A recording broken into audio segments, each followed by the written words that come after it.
নবনীরদ-নিন্দিত কান্তিধারম রসসাগর নাগর भूपवरं।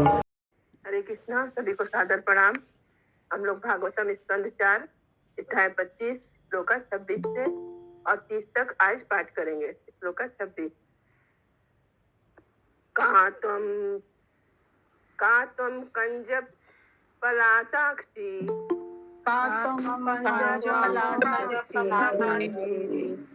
कस्यासी है कुतः सती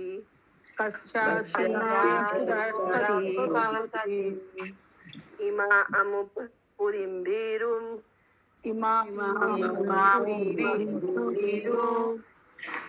सुकर्षसि संशमे।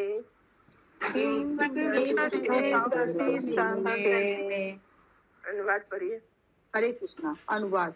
हे कमल नयनी, कृपा करके मुझे बताओ कि तुम कहाँ से आ रही हो, तुम कौन हो और तुम किसकी पुत्री हो।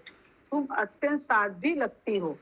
यहाँ आने का तुम्हारा क्या प्रयोजन है, तुम क्या करना चाह रही हो, कृपया यह सारी बातें मुझे कहो। इसके पहले के श्लोक में हम लोग देखे थे, पुरंजन थी, एक स्त्री थी जो आ रही थी और सबको आकर्षित कर रही थी। तो उसी के बारे में यहाँ पे पूछ रहे हैं, पुरंजन हे कमल नयनी, कृपा करके बताओ तुम कहाँ से आ रही हो। तात्पर्य पढ़िए। तात्पर्य। वेदांत सूत्र की प्रथम श्रुति है, अथातो ब्रह्म जिज्ञासा। मनुष्य देह पाकर अपने आप से तथा अपनी बुद्धि से अनेक प्रश्न करने चाहिए। मनुष्य ने निम्न जीवों में अपनी बुद्धि जीवन की मूल्य आवश्यकताओं, खाने, सोने, संभोग करने तथा स्वयं की रक्षा करने से ऊपर नहीं उठ पाती। कुत्ते, बिल्लियां तथा बाघ भी कुछ न कुछ खाने हेतु, कहीं न कहीं सोने हेतु, अपनी रक्षा के लिए तथा सफलता पूर्वक संभोग करने हेतु प्रयत्नशील रहते हैं। किंतु मनुष्य का शरीर पाकर उसे इतना बुद्धिमान होना ही चाहिए कि स्वयं से वह पूछ कि मैं कौन हूँ, मैं इस संसार में क्यों आया हूँ, मेरा क्या कर्तव्य है, परम नियंता कौन है, जन, पदार्थ तथा जीवन की व्यक्ति में क्या अंतर है, इत्यादि ऐसे अनेक प्रश्न हैं। जो बुद्धिमान है उसे तो प्रत्येक वस्तु के सर्वोपरि स्रोत के विषय में जिज्ञासा करनी चाहिए। अथातो ब्रह्म जिज्ञासा। हर जीवन में कुछ न कुछ बुद्धि होती है, हर जीव में कुछ न कुछ बुद्धि होती है, किंतु मनुष्य का रूप मिलने पर जीव को अपने आध्यात्मिक स्वरूप के विषय में जिज्ञासा करनी चाहिए। यही वास्तविक मानवीय बुद्धि है। कहा गया है कि जो केवल अपने शरीर के विषय में ही जागरूक रहता है वह पशु के तुल्य है, भले ही वह मानव देहधारी हो। श्रीमद् भगवद गीता 15.50 में भगवान श्री कृष्ण कहते हैं, सर्वशः चाहति सन्निविष्टो मता स्मृति ज्ञानम पहुहम। ऐसे पढ़ना है, सर्वस्य चाहं हृदि सन्निविष्टो मत्त स्मृति ज्ञानमपोहनम च। मैं सबके हृदय में स्थित हूँ और मुझसे ही स्मृति, ज्ञान तथा विस्मृति उत्पन्न होते हैं। पशु रूप में जीव ईश्वर से अपने संबंध को बिल्कुल भूला रहता है, यह पोहनम या विस्मृति कहलाती है। किंतु मनुष्य रूप में यह चेतना अधिक विकसित रहती है। अतः मनुष्य को ईश्वर के साथ अपना संबंध समझने का अवसर मिलता है। मनुष्य देह धारण करके उसे अपनी बुद्धि का उपयोग ऐसे ही प्रश्नों के पूछने में करना चाहिए, जिस प्रकार की पुरंजन रूपी जीव अज्ञात तरुणी से पूछता है कि वह कहाँ से आई है, उसका क्या काम है, वह क्यों आई है, इत्यादि। यह आत्म तत्व के विषय में जिज्ञासाएं हैं। निष्कर्ष यह है कि जब तक जीव आत्म तत्व, आत्म साक्षात्कार के विषय में जिज्ञासु नहीं होता, तब तक वह पशु के समान ही है। हरे कृष्ण। हरे कृष्ण। किसी का कोई क्वेश्चन है? पुरंजन जो है जीव ही है और अपने बुद्धि के बारे में बुद्धि से पूछ रहा है कि कहाँ से आए हैं हम, कहाँ पे जाना है, मेरा क्या कर्तव्य है, इस संसार में क्यों आए हैं और परम नियंत्रक कौन है, ये सब पूछना चाहिए अपने आप से। श्लोका 27 कह एते अनुपथा एत कायेते एकादश महाभट्टाः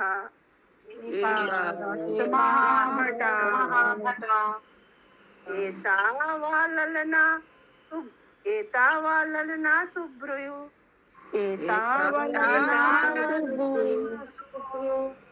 कोयं तेहि पुरःसरः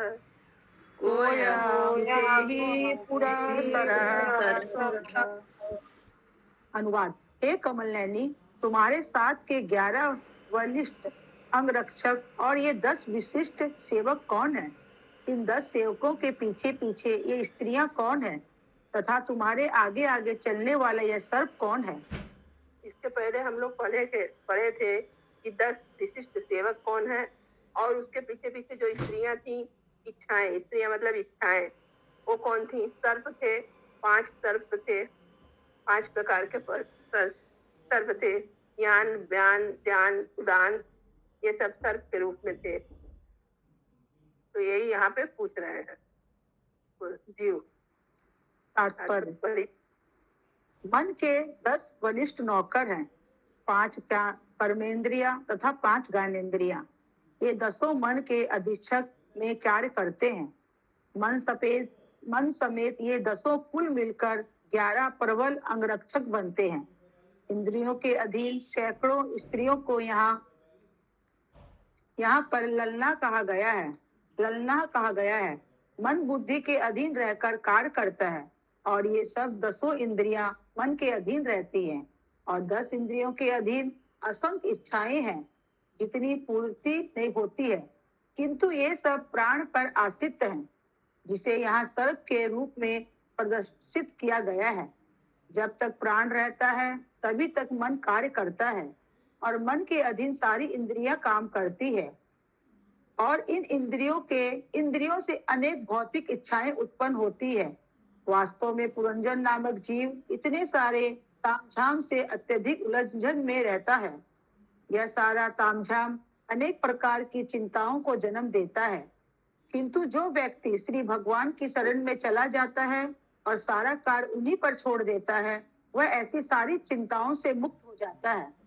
अतः प्रहलाद महाराज क्षणिक भौतिक जीवन को स्वीकार करने वाले व्यक्ति को पूर्ण पुरुषोत्तम भगवान की शरण ग्रहण करने और सारी चिंताओं से मुक्त होने हेतु तथा कथित जिम्मेदारियों को छोड़ देने का उपदेश देते हैं। हरे कृष्णा। प्रभुपाद जी कितना अच्छा से समझाए हैं। ये 10 नौकर और 10 सेवक कौन है, इनके पीछे पीछे स्त्रियां कौन है, सर्प कौन है, सब के बारे में। किसी का कोई क्वेश्चन है?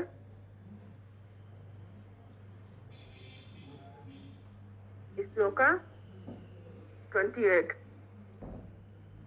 त्वं ही भवानी असि वाग्रमापति किं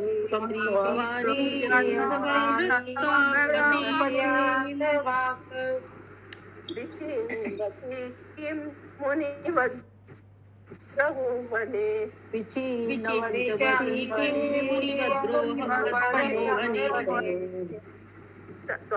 अग्रिकाम प्राप्त नमस्त कामम्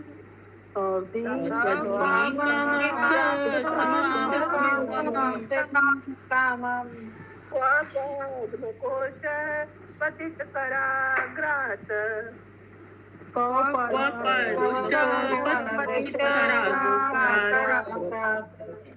अनुवाद।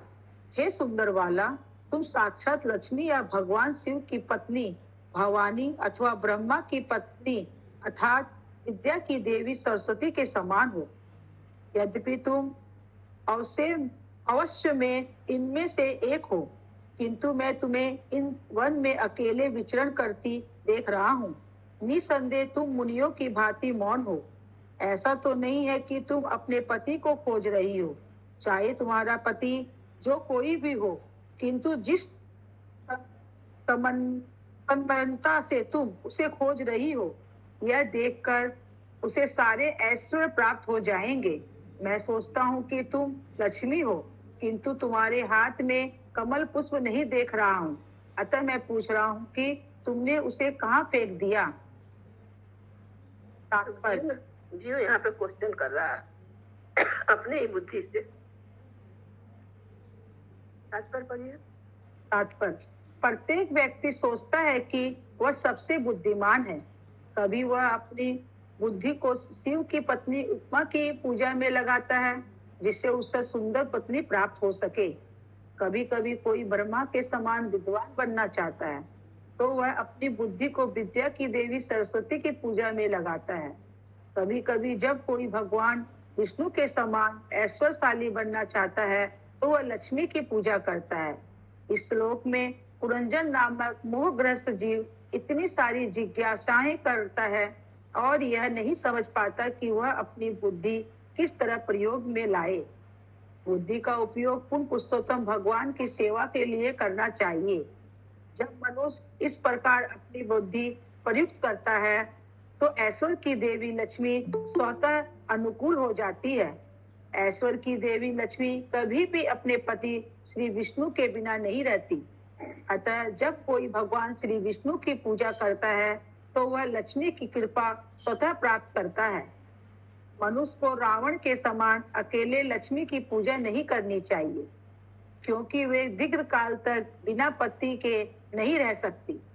इसलिए उनका एक अन्य नाम चंचला है। इस श्लोक से यह स्पष्ट है कि उस तरुणी से बात करने वाला पुरंजन हमारी बुद्धि का प्रतीक है।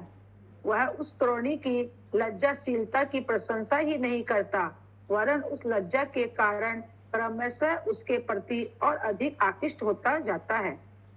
वह वास्तव में उसका पति बनना चाह रहा है, इसलिए वह पूछता है कि क्या वह भावी पति है, भावी पति के विषय में सोच रही है, या कि वह विवाहित है। यह भोगेच्छा का उदाहरण है। जो ऐसी इच्छाओं से आकृष्ट होता है, वह इस भौतिक संसार से बंध जाता है, और जो आकर्षित नहीं होता, उसे मोक्ष प्राप्त होता है। राजा पुरंजन उस तरुणी के सुंदरता की प्रशंसा इस तरह कर रहा था मानो वह लक्ष्मी हो, किंतु साथ ही वह सतर्क था कि लक्ष्मी का भोग भगवान श्री कृष्ण के अतिरिक्त अन्य कोई नहीं कर सकता। चूंकि उसे संदेह था कि वह तरुणी लक्ष्मी है या नहीं, इसलिए वह पूछता है कि वह कमल क्यों नहीं धारण किए हैं। यह भौतिक जगत की लक्ष्मी के समान है, क्योंकि भौतिक शक्ति भगवान श्री विष्णु के निर्देशा अनुसार कार्य करती है। जैसा कि श्रीमद् भगवद गीता का कथन है, मध्या क्षेण प्रकृति सूयते सच्चरम। कोई भी जीव इस भौतिक जगत का भोग नहीं कर सकता। यदि कोई इसका भोग करना चाहता है, तो वह तुरंत रावण, हिरण्यकश्यपु या कंस जैसा असुर बन जाता है। क्योंकि रावण ऐश्वर्य की देवी सीता का भोग करना चाहता था, अतः वह अपने परिवार, संपत्ति तथा ऐश्वर्य सहित विनष्ट हो गया। किंतु मनुष्य उस चीज का भोग कर सकता है जो भगवान श्री विष्णु की अनुमति से माया द्वारा जीव को प्रदान की जाती है। अपनी इंद्रियों तथा इच्छाओं की तुष्टि का अर्थ है लक्ष्मी का नहीं, अपितु माया का भोग। हरे कृष्ण। हरे कृष्णा। किसी का कोई क्वेश्चन है? बहुत अच्छा से प्रभुपाद जी समझाए, समझाने की जरूरत ही नहीं, इतना अच्छा से इसको डिस्क्राइब किए।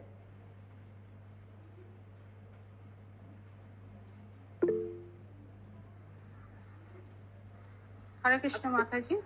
बोलिए माताजी। মাতাজি অনুবাদেতে আছে, মানে লাস্ট দুটো লাইনের ওপরে, তুমি যে তার এত অনুগত, তার ফলে তিনি সমস্ত ঐশ্বর্য প্রাপ্ত হবেন। মানে কি কথা বলেছে এখানে? তুমি যে তার প্রতি এত অনুগত, হ্যাঁ, তার ফলে তিনি সমস্ত ঐশ্বর্য প্রাপ্ত হবেন। जीव अपने बुद्धि से ही बोल रहा है कि तुम्हारी इच्छा जैसी रहेगी वैसा ही ऐश्वर्य तुम्हें मिल जाएगा। भौतिक भोग इच्छा रहेगी, भौतिक भोग मिलेगा। नीचे भी अनुवाद में तात्पर्य में लिखा है ना कि यदि कोई अपनी इंद्रियों तथा इच्छाओं का तुष्टि का करना चाहता है तो लक्ष्मी का नहीं बल्कि माया का अधिकारी बन जाता है, माया का भोग करता है। तो वही वहां पे लिखा है ईश्वर माया। আচ্ছা, ঐশ্বর্য মানে এখানে মায়ার কথা বলা হয়েছে। यस, हाँ, यस सर। আচ্ছা আচ্ছা, ঠিক আছে মাতা। श्लोका 29 नासां वरोवन यतमो भुविष्ठित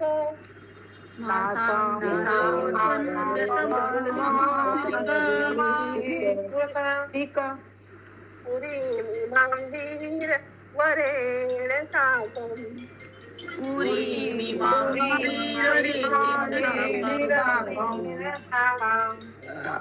भाग्यलं कर्तुम् अदाव्रकर्मणा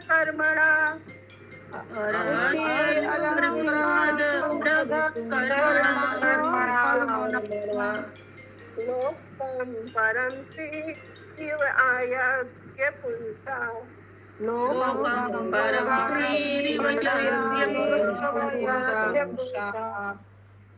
अनुवाद। हे परम सौभाग्यशालिनी, ऐसा लगता है कि मैंने जिस स्त्री का नाम गिनाए हैं उनमें से तुम कोई नहीं हो, क्योंकि मैं देख रहा हूँ कि तुम्हारे पांव पृथ्वी का स्पर्श कर रहे हैं। किंतु यदि तुम इस ग्रह की कोई सुंदरी हो तो जिस प्रकार लक्ष्मी श्री विष्णु के साथ वैकुंठ लोक की श्री वृद्धि करती है, उसी प्रकार तुम भी मेरे साथ संगति करके इस नगर की सुंदरता बढ़ाओ। तुम्हें ज्ञात हो कि मैं महान वीर हूँ और इस ग्रह का अत्यंत पराक्रमी राजा हूँ। यहाँ पे जीव भी बोल रहा है, देखिए अपने बुद्धि से कि मैंने बहुत नाम गिनाए, लक्ष्मी, सरस्वती, उमा, और जिस तरह लक्ष्मी विष्णु जी के साथ रहती हैं उस तरह तुम मेरे संग संगति कर लो और इस नगरी मतलब इस देह की सुंदरता को बढ़ाओ। चलिए आगे। तात्पर्य आसुरी तथा भक्तिमयी अभिरुचि में अंतर है। भक्त यह अच्छी तरह जानते हैं कि लक्ष्मी जो श्री विष्णु या नारायण की चिर संगनी है, किसी जीव द्वारा भोग नहीं है। यह उच्च भावना किस चेतना भक्ति कहलाती है। तो भी प्रत्येक व्यक्ति नारायण की स्मृति का अनुकरण करते हुए सुखी रहना चाहता है। इस श्लोक में पुरंजन उस तरुणी को एक सामान्य स्त्री के रूप में मानता है, किंतु उससे आकृष्ट होने के कारण वह उससे अनुरोध करता है कि वह उसकी संगनी बनकर लक्ष्मी समान सुखी बन जाए।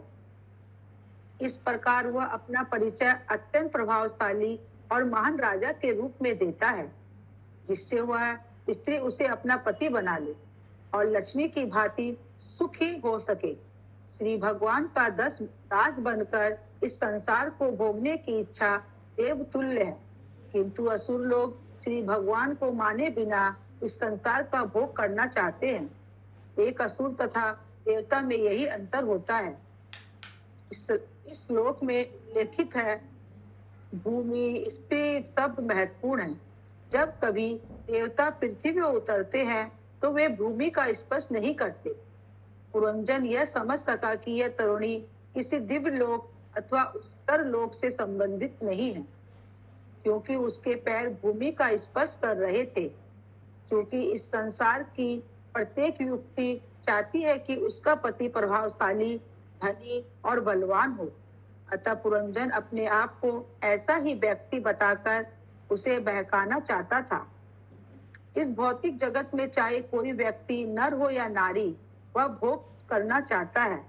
नर सुंदर नारी का भोग करना चाहता है और स्त्री शक्तिशाली ऐश्वर्यवान पुरुष का भोग करना चाहती है। इस प्रकार की भौतिक इच्छाओं से युक्त प्रत्येक जीव पुरुष या भोक्ता कहलाता है। ऊपरी तौर से ऐसा प्रतीत होता है कि स्त्री भोग्या है और पुरुष भोक्ता, किंतु भीतर से प्रत्येक जीव भोक्ता है। इसलिए इस भौतिक जगत की प्रत्येक वस्तु माया कहलाती है। हरे कृष्ण। हरे कृष्णा। तो भगवान भोक्ता है और जीव भोक्ता नहीं है, लेकिन सभी लोग क्या सोचता है कि जीव भोक्ता, अपने आप को ही भोक्ता समझता है।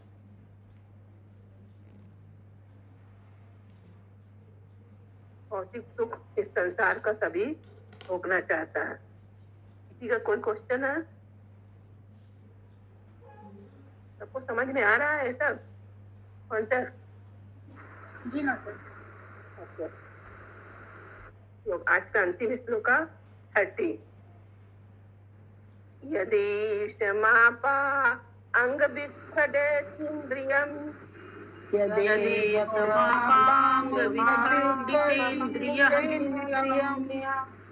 सबीज भाव स्मित बीभ्रुवा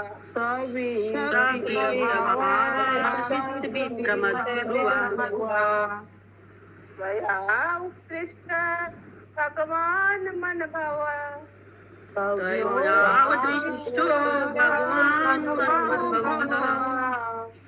प्रभाधते अथानु त्रिहाण शोभने।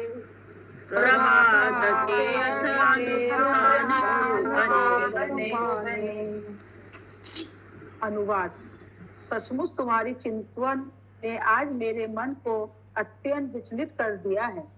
तुम्हारी मुस्कान लज्जा युक्त होकर भी अत्यंत काम युक्त होने के कारण मेरे अंदर में अत्यंत शक्तिशाली कामदेव को जागृत कर रही है। अतः हे सुंदरी, मैं तुमसे कृपा की याचना करता हूँ। तात्पर्य: प्रत्येक व्यक्ति के भीतर काम इच्छाएं होती है और जो ही मनुष्य किसी सुंदरी की भौहों की गति से विचलित होता है कि भीतर से कामदेव अपना बाण हृदय पर चलाते हैं। इस प्रकार मनुष्य सुंदरी की भौहों की गति चितवन से तुरंत परास्त हो जाता है। जब मनुष्य कामेच्छा से उत्तेजित हो जाता है तो उसकी इंद्रियां सभी प्रकार के विषयों से यथा वाणी, स्पर्श, रूप, गंध, स्वाद इत्यादि भोग वस्तुओं से आकृष्ट होती है। यह आकर्षण इंद्रिय वस्तुएं विषय उसे स्त्री के वश में होने हेतु बाध्य कर देती है। इस प्रकार जीव का बद्ध जीवन प्रारंभ होता है। बद्ध जीवन का अर्थ है स्त्री के वश में होना, और जीव निश्चित रूप से स्त्री या पुरुष का कृपाकांक्षी रहता है। इस प्रकार जीव एक दूसरे के बंधन में रहते हैं और माया द्वारा मोहित होकर वे बद्ध जीवन बिताते रहते हैं। हरे कृष्ण। तो इस संसार में सभी जीव जो है माया द्वारा मोहित हो जाते हैं और बद्ध जीवन को बिताते रहते हैं, क्योंकि उन लोग की इच्छाएं, इंद्रियां की इच्छाएं बहुत रहती है और इंद्रिय वस्तुएं से आकर्षित होते रहते हैं। वही इंद्रिय वस्तुएं जो है वह स्त्री के बस में होने के लिए बाध्य कर देती है। इंद्रिय जो वस्तुएं हैं वही स्त्री के रूप में यहाँ उदाहरण दिया गया है। किसी का कोई क्वेश्चन है? श्रीमद् भागवतम की जय। जय जय जय जय।